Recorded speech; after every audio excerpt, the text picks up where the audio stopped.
छात्राओं को 50,000 रुपए देने के लिए शिक्षा विभाग ने विश्वविद्यालय को दिए ये निर्देश। प्रदेश स्तर पर इस व्यवस्था से अब एक्सपायरी दवाओं का पता लगाना होगा आसान। राज्य सरकार ने अंचलाधिकारियों को दिया अल्टीमेटम, जमीन विवाद का हो त्वरित समाधान। सहारा समूह के निवेशकों के अटके पैसे जल्द मिलने की उम्मीद, एससी ने सुनाया अहम फैसला। जाने गूगल मैप्स में क्या होता है ये लाल सिग्नल। 19 साल के इस लड़के ने सचिन तेंदुलकर का तोड़ा रिकॉर्ड। ने 10वीं पास वालों के लिए कांस्टेबल के पदों पर निकाली भर्ती।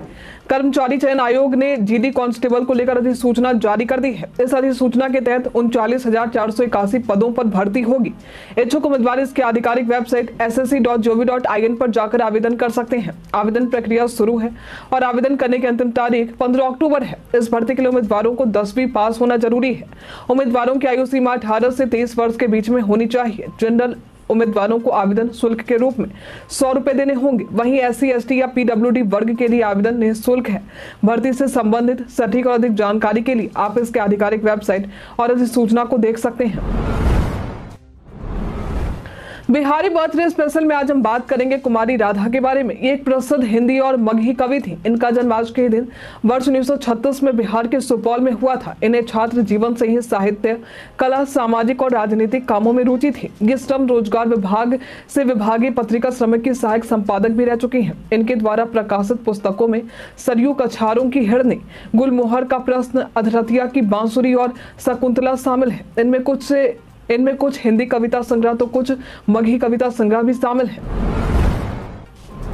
ग्रेजुएशन पास छात्राओं को 50,000 रुपए देने के लिए शिक्षा विभाग ने विश्वविद्यालयों को दिए ये निर्देश। बिहार में स्नातक परीक्षा उत्तीर्ण करने वाली छात्राओं को 50,000 रुपए की प्रोत्साहन राशि दी जाती है। इस बार जिन छात्राओं ने स्नातक उत्तीर्ण किया है उनके ऑनलाइन आवेदन का सत्यापन किया जा चुका है। जल्द ही उनके खाते में प्रोत्साहन राशि उपलब्ध करवाई जाएगी। सभी विश्वविद्यालयों को इस संबंध में शिक्षा विभाग की तरफ से दिशा निर्देश जारी कर दिए गए हैं। आपको बता दें कि प्रदेश के विश्वविद्यालयों से 71,354 छात्राओं ने स्नातक परीक्षा में सफलता पाई है। इसमें 54,864 छात्राओं के आवेदन का सत्यापन पूरा हो चुका है। वहीं बची छात्राओं के आवेदन का सत्यापन अभी जारी है। जिन छात्राओं के आवेदन पोर्टल पर अपलोड नहीं है उन छात्राओं को लेकर विश्वविद्यालयों को शिक्षा विभाग ने निर्देश दिया है कि आवेदनों को सप्ताह भर में पोर्टल पर अपलोड करें। बता दें कि छात्राओं को ये प्रोत्साहन राशि मुख्यमंत्री बालिका स्नातक प्रोत्साहन योजना के तहत दी जाती है। भूमि सर्वेक्षण मामले में भूमि सुधार मंत्री ने लोगों को संशय न रखने की अपील। बिहार में शुरू हुए भूमि सर्वेक्षण को लेकर लोगों में संशय और डर पैदा हो गया है कि कहीं उनकी पुश्तैनी जमीन उनसे छीन ना ली जाए। इस पर बिहार राजस्व और भूमि सुधार मंत्री दिलीप जायसवाल ने स्पष्ट किया है कि सर्वेक्षण का उद्देश्य लोगों को परेशान करना नहीं है बल्कि उन्हें राहत देना है। मंत्री ने कहा है कि जो लोग वर्तमान में अपनी जमीन पर काबिज हैं और उनका ऑनलाइन रसीद कट रहा है उन्हें किसी भी कागजात की जरूरत नहीं होगी। सर्वे के दौरान जमीन के सीमांकन और रिकॉर्ड के इसमें नाम दर्ज करने के लिए सरकार ने निर्देश दिए हैं। 72% मामलों में कोई विवाद नहीं है और जिनकी जमीन विवादित है उन्हें पहले चरण में पेंडिंग रखा जाएगा। मंत्री ने आश्वस्त किया है कि सर्वे लोगों की सुविधा के लिए है, न कि उनकी संपत्ति छीनने के लिए। प्रदेश स्तर पर इस व्यवस्था से अब एक्सपायरी दवाओं का पता लगाना होगा आसान। बिहार के सरकारी अस्पतालों में मरीजों को मुफ्त में दी जाने वाली 612 तरह की दवाओं पर अब बार कोड होगा। इस कदम का उद्देश्य दवाओं की एक्सपायरी तिथि को आसानी से ट्रैक करना है। स्वास्थ्य विभाग ने इस पर निर्णय लिया है कि इसके कार्यान्वयन की जिम्मेदारी बिहार स्वास्थ्य सेवाएं आधारभूत संरचना निगम यानी BMSICL को सौंप दी गई है। सरकारी अस्पतालों में OPD और भर्ती मरीजों को 612 प्रकार की दवाएं मुफ्त मिलती हैं। इन दवाओं की खरीद की जिम्मेदारी 2 भागों में बटी हुई है। इसमें लगभग 75% दवाओं की खरीद BMSICL करता है, जबकि 20 से 25% दवाएं जिला स्तर पर खरीदी जाती हैं। कई बार अधिक मात्रा में दवाओं की आपूर्ति के कारण एक्सपायरी का खतरा होता है। इस समस्या से निपटने के लिए दवाओं पर बार कोड प्रिंट किए जाएंगे, जिसमें मरीज भी स्कैन करके दवा की एक्सपायरी तिथि की जानकारी प्राप्त कर सकेंगे। 7,279 पदों पर होने वाले शिक्षकों की नियुक्ति में महिलाओं को 50% तक मिलेगा आरक्षण। बिहार के प्राथमिक विद्यालयों में कक्षा 1 से 8 तक के 7,200 79 विशेष शिक्षकों की नियुक्ति की जाएगी। इनमें से 5,534 पद कक्षा 1 से 5 के लिए और 1,745 पद कक्षा 6 से 8 के लिए होंगे। शिक्षा विभाग ने रोस्टर क्लियरेंस की प्रक्रिया शुरू कर दी है, जिनके बाद बिहार लोक सेवा आयोग को आवश्यक अधिसूचना अधियाचना भेजी जाएगी। प्राथमिक शिक्षा निदेशक मिथिलेश मिश्र ने जिला शिक्षा अधिकारियों को जल्द से जल्द रोस्टर क्लियरेंस पूरा करने के निर्देश दिए हैं। नियुक्तियों में महिलाओं के लिए 50% आरक्षण रहेगा। विशेष शिक्षक विशेष जरूरत वाले बच्चों के लिए नियुक्त किए जाएंगे और इसमें विभिन्न दिव्यांगताओं के लिए प्रशिक्षित शिक्षक शामिल होंगे। वर्तमान में अधिकांश स्कूलों में विशेष शिक्षक के पद रिक्त हैं। जाने आधार कार्ड में किन चीजों को मुफ्त में करवा सकते हैं अपडेट। आधार कार्ड में कई बार जानकारी अपडेट करनी पड़ती है और उसमें कुछ चीजें मुफ्त में करवाई जा सकती हैं। भारत में लगभग 90% आबादी के पास आधार कार्ड है और उसमें दर्ज जानकारी को ठीक करना जरूरी होता है। हालांकि ध्यान देने वाली बात यह है कि आधार कार्ड में अपडेट करवाने के लिए आमतौर पर शुल्क लिया जाता है, लेकिन अगर आप 14 सितंबर तक अपने आधार कार्ड को ऑनलाइन अपडेट करते हैं तो ये प्रक्रिया मुफ्त होगी।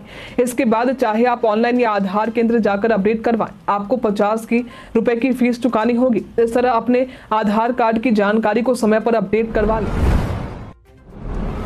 बिहार पर्यटन में आज हम बात करेंगे रोहतास के बारे में। ये बिहार का एक जिला है जिसका मुख्यालय सासाराम है। इस जिले में कई ऐतिहासिक स्थल और प्रकृति की खूबसूरती को प्रदर्शित करती एक से एक पहाड़ियां देखने को मिल जाएंगी। यदि आप कभी इस जिले में आते हैं तो रोहतासगढ़ का किला, कैमूर की पहाड़ियां, मांझाड़ कुंड, धुआं कुंड, इंद्रपुरी बैराज और मां तारा चंडी मंदिर देखने को जा सकते हैं। यदि आप कभी रोहतास आते हैं तो इन पर्यटन स्थलों पर जरूर जाएं। राज्य सरकार ने अंचलाधिकारियों को दिया अल्टीमेटम, जमीन विवाद का हो त्वरित समाधान। राज्य सरकार ने अंचलाधिकारियों को जमीन विवादों के त्वरित समाधान के लिए अल्टीमेटम दिया है। यदि विवादों का शीघ्र समाधान नहीं किया गया तो लापरवाही को लेकर उनके खिलाफ कार्रवाई की जाएगी। विभागीय मंत्री डॉक्टर दिलीप जायसवाल और अन्य वरिष्ठ अधिकारियों ने अंचलाधिकारियों को निर्देश दिया है कि वे रैयतों के साथ मर्यादित व्यवहार करें और विवादों का त्वरित समाधान सुनिश्चित करें। मुख्य सचिव अमृत लाल मीणा ने बैठक में जमीन विवादों की स्थिति और संबंधित अभियानों की प्रगति की समीक्षा की और थाने और अंचल अधिकारियों की संयुक्त बैठकों को प्रभावी बनाने का सुझाव दिया। बैठक में अंचलाधिकारियों की रैंकिंग भी जारी की गई है और उत्कृष्ट कार्य करने वाले अधिकारियों को सम्मानित किया गया है। जाने गूगल मैप्स में क्या होता है ये लाल सिग्नल। इन दिनों गूगल मैप्स का उपयोग काफी बढ़ गया है, जिसमें बाइकर्स, ड्राइवर्स, पैदल यात्री और सार्वजनिक परिवहन के यात्री इसका इस्तेमाल करते हैं ताकि अनजान रास्ते में इन्हें दिशा निर्देश मिल सके। गूगल मैप्स न केवल रास्ता दिखाता है बल्कि ट्रैफिक की स्थिति भी बताता है। अक्सर आपने गूगल मैप्स का इस्तेमाल करते समय इसमें एक लाल रंग का सिग्नल देखा होगा। ट्रैफिक वाले हिस्सों को लाल रंग से दर्शाया जाता है। गूगल मैप्स ट्रैफिक की जानकारी यूजर्स के फोन की लोकेशन ट्रैकिंग और डेटा विश्लेषण के आधार पर प्राप्त करता है। जब सड़क पर जाम होता है तो गाड़ियों की धीमी गति और स्मार्टफोन की संख्या का डेटा एनालिसिस किया जाता है। गूगल ट्रैफिक की हिस्ट्री भी दिखाता है, जो ये दर्शाता है कि चुने हुए रूट पर सामान्यतः कितनी ट्रैफिक रहती है। देश में नए कानून के तहत सजा दिलाने वाले सारण पुलिस हुए सम्मानित। सारण जिले में हाल ही में हुए मर्डर मामले में बिहार पुलिस ने नए कानून के तहत अभियुक्तों को रिकॉर्ड समय में सजा दिलवाई है। 17 जुलाई को रसूलपुर थाना में दर्ज इस केस में बीएनएस धारा 103(1), 109(1), 329, 4, 3, 5 के तहत मामला दर्ज किया गया। अभियुक्तों को नए कानून के तहत आजीवन कारावास और 25-25 हजार रुपए का अर्थदंड सुनाया गया है। देश में नए कानून के तहत पहली बार सजा सुनाने के बाद डीजीपी आलोक राज ने शुक्रवार को सारण एसपी डॉक्टर कुमार आशीष और अन्य पुलिस अधिकारियों को सम्मानित किया है। इन लोगों ने 50 दिनों में त्वरित अनुसंधान और ट्रायल के जरिए अभियुक्तों को सजा दिलाने में महत्वपूर्ण भूमिका निभाई है। सम्मानित किए गए लोगों में लोक अभियोजक सुरेंद्र नाथ सिंह, अनुमंडल पुलिस पदाधिकारी राजकुमार और फॉरेंसिक विशेषज्ञ रत्न राभा शामिल है। बिहार के खिलाड़ी भी नेशनल टीम में खेलेंगे हॉकी। बिहार सरकार प्रदेश के युवाओं को पढ़ाई के साथ साथ खेल में भी प्रोत्साहित कर रही है। युवाओं को खेल में मौका देने के लिए अभी हाल में ही खेल विश्वविद्यालय का उद्घाटन भी किया गया था। अब इसी बीच बिहार में खेल सम्मान समारोह आयोजित किया गया था, जिसमें पेरिस ओलंपिक में कांस्य पदक विजेता भारतीय हॉकी टीम के गोलकीपर पीआर श्री जेएसबी पहुंचे। इस दौरान उन्होंने मीडिया से बातचीत करते हुए कहा कि बिहार स्पोर्ट्स का हब बनने जा रहा है। हॉकी का स्ट्रो टर्फ मैदान बन गया है। बिहार के खिलाड़ियों को बेसिक सुविधाएं भी दी जाएंगी, जिससे यहाँ हॉकी की दुनिया में तेजी से बदलाव होगा और आने वाले 5 से 6 सालों में बिहार के हॉकी खिलाड़ी भी नेशनल टीम में खेलने लगेंगे। सीबीएसई 2025 10वीं 12वीं परीक्षा के लिए रजिस्ट्रेशन प्रक्रिया हुई शुरू। सीबीएसई ने 2025 के 10वीं और 12वीं बोर्ड परीक्षाओं के लिए रजिस्ट्रेशन प्रक्रिया शुरू कर दी है। पंजीकरण के लिए अंतिम तिथि 4 अक्टूबर 2024 है। इसके बाद विलंब शुल्क के साथ ही पंजीकरण किया जा सकेगा। रजिस्ट्रेशन के लिए परीक्षा संगम.cbse.gov.in पर जाना होगा। स्कूलों को रजिस्ट्रेशन प्रोसेसिंग और उम्मीदवारों की सूची LOC जमा करने की जिम्मेदारी दी गई है।